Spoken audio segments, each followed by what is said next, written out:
Hello student, स्वागत है आपका हमारे यूट्यूब चैनल में डिफेंस अकेडमी पे। और आज आपके लिए गुड न्यूज़ ये है कि इंडियन एयरफोर्स की रैली भर्ती आ गई है। तो बहुत से कैंडिडेट्स को, जो भी एस्पिरेंट्स हैं, उनको बहुत इंतज़ार होगा कि कब एयरफोर्स की न्यू वैकेंसी आएंगी। तो यहाँ पे इंडियन एयरफोर्स ने न्यू वैकेंसी रिलीज़ की हैं और ये जो भर्ती होगी ये रैली के माध्यम से होगी। तो और हाँ, इसमें सबसे बड़ी बात यह है कि जो इंडियन एयरफोर्स है वो पहली बार उत्तर प्रदेश के लिए जो भर्ती है वो रैली से करा रही है। इससे पहले कभी भी रैली के माध्यम से एयरफोर्स की भर्ती नहीं होती थी यूपी में, लेकिन पहली बार ही हो रही है। उससे पहले ये सिर्फ एग्जामिनेशन, जो नॉर्मल फॉर्म भर के जो एग्ज़ाम होते थे उसके थ्रू ही होती थी। तो हम समझ लेते हैं कि इसमें क्या क्या है। तो ये जो भर्ती होने वाली है ये 10 दिसंबर से 19 दिसंबर के बीच होने वाली है रैली भर्ती, ठीक है। और ये भारतीय वायुसेना की है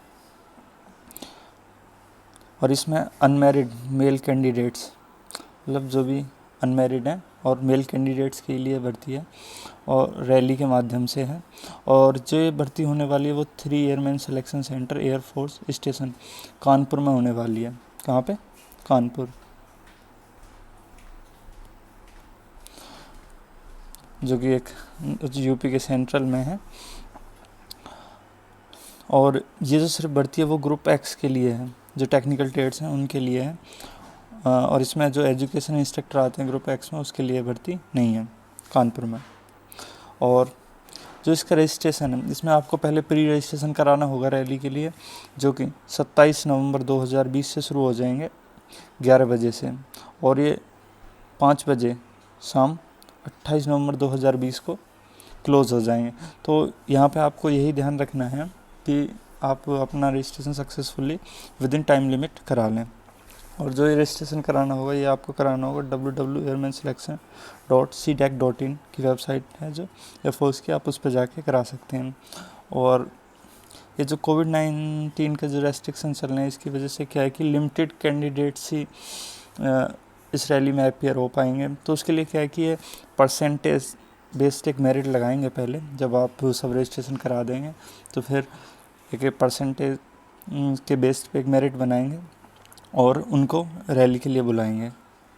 तो यहाँ पे शायद सभी जो कैंडिडेट हैं वो एग्ज़ाम इसमें रैली में अपीयर नहीं हो पाएंगे, कुछ लिमिटेड ही हो पाएंगे, जो उनकी परसेंटेज के बेस पे उनको स्क्रीनिंग की जाएगी। जिसकी परसेंटेज ज़्यादा होगी वो उनको ही कॉल करेंगे। तो अब इसका जो हम शेड्यूल रहने वाला है उसको समझ लेते हैं। जैसे इसमें दे रखा डेट 10 दिसंबर और 13 दिसंबर, ग्रुप एक्स ही है दोनों में, वाई ग्रुप इस बार नहीं है इसमें।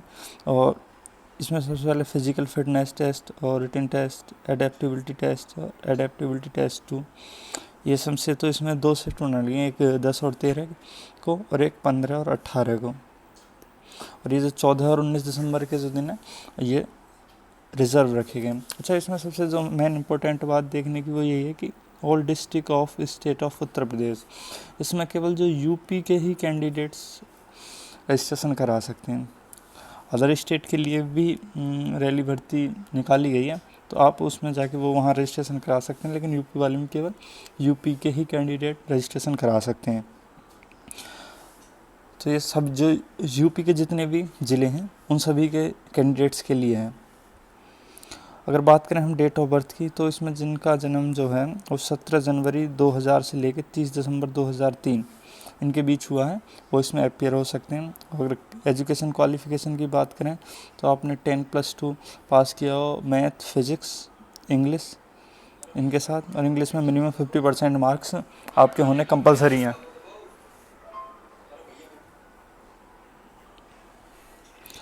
और यहाँ पे जो कुछ इम्पोर्टेंट बात है वो ये है कि एक यहाँ पे आपको मूल निवासी से डोमिसाइल है वो उसकी रिक्वायरमेंट पड़ने वाली है। तो आप अपना जो भी डोमिसाइल है उसको आप पहले से ही तैयार रखें बनवा के, जो कि तहसीलदार, एसडीएम, एडीएम जिससे भी साइंड हो, क्योंकि आप उसी के थ्रू ये प्रूव कर पाएंगे कि आप यूपी के रहने वाले हैं, मूल निवासी हैं उत्तर प्रदेश के।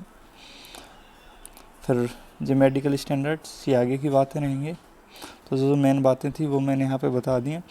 और इसका जो वो प्रोसीजर बता देता हूँ कि जैसे आप रजिस्ट्रेशन कर देंगे उसके बाद क्या रहने वाला है, क्या क्या प्रोसीजर होगा, मतलब सीक्वेंस ऑफ एग्ज़ामिनेशन क्या है। तो सबसे पहले आपका जैसे एडमिट कार्ड आएगा रजिस्ट्रेशन कराने के बाद, और उसमें आपको सबसे पहले फिज़िकल फिटनेस या पीएफटी के लिए बुलाया जाएगा। ठीक है, अगर आप पीएफटी क्वालिफाई करते हैं तो उसके बाद आपको रिटन टेस्ट के लिए बुलाया जाएगा, और अगर आप रिटन टेस्ट भी क्वालिफाई करते हैं तो फिर अडेप्टेबिलिटी टेस्ट 1 में अपीयर होंगे आप, और अगर वहाँ से भी क्वालिफाई होते हैं तो अडेप्टेबिलिटी टेस्ट 2 में अपीयर होंगे। और अगर उसमें भी क्वालिफाई होता है आपको फिर मेडिकल एग्जामिनेशन के लिए बुलाया जाएगा। जो मेडिकल एग्जामिनेशन जो होगा इसका यहाँ पे जगह भी दी गई है, SMC एयरफोर्स स्टेशन कानपुर, ये आपको कानपुर में ही आपको मेडिकल होने वाला है। ठीक है, और अच्छा जो फिज़िकल फिटनेस है उसके बारे में कुछ बता देता हूँ। इसमें 1.6 किलोमीटर की रनिंग होगी जो कि 6 मिनट 30 सेकंड में आपको कंप्लीट करनी होगी। 10 पुशअप्स हैं और 10 सिटअप हैं और 20 स्क्वाट्स हैं, ठक बैठ है, ये आपको करने होंगे। और कुछ इसमें नेगेटिव मार्किंग के बारे में, यहाँ पे 1/4 की नेगेटिव मार्किंग रहने वाली है। और इसके बाद जब आपका ये सारा प्रोसीजर हो जाएगा, और हाँ अगर किसी का कोई मेडिकल में पॉइंट बनता है तो उसे रीमेडिकल के लिए भी बुलाया जाएगा। और रीमेडिकल जो आपका होने वाला है वो 17 विंग एयरफोर्स स्टेशन जो गोरखपुर में है, आप वहाँ पे अपना रीमेडिकल करा सकते हैं।